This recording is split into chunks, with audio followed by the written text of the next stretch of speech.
Hi, everyone. My name is Mandy Lee. I am here representing one of the newest initiatives from the NAACP called Centering Equity in the Sustainable Building Sector.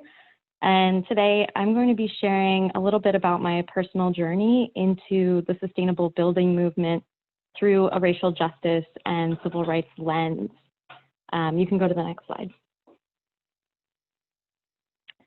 So in particular, I want to focus on the phenomenon of green gentrification, which is one facet of my work. And I'll start with a quote from a member of our initiative that sustainability without equity is sustaining inequity.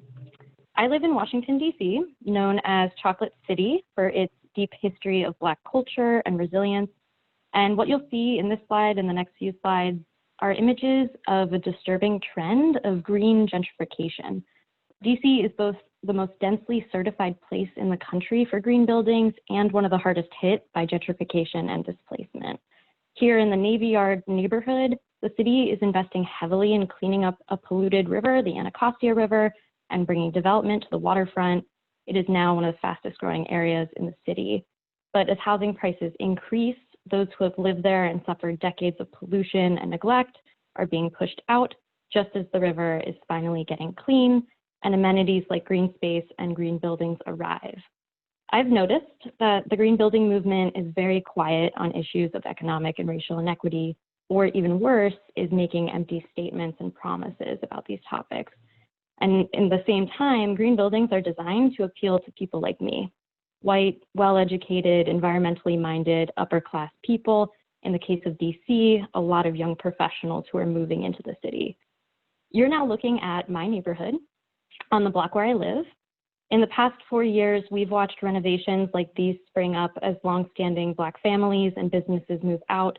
Row homes are replaced with 4-story multi-unit condos, which might be good in theory for density, but literally stick out like a sore thumb from the rest of the block and are averaging almost $1 million. This is pretty bleak, and I want to acknowledge, though, that the work that I'm doing has hope. And the good news is that there are abundant alternatives to this model if we mobilize to make them happen. As a note, these pictures are actually from yesterday. I want to offer the example of a project called the 11th Street Bridge Project.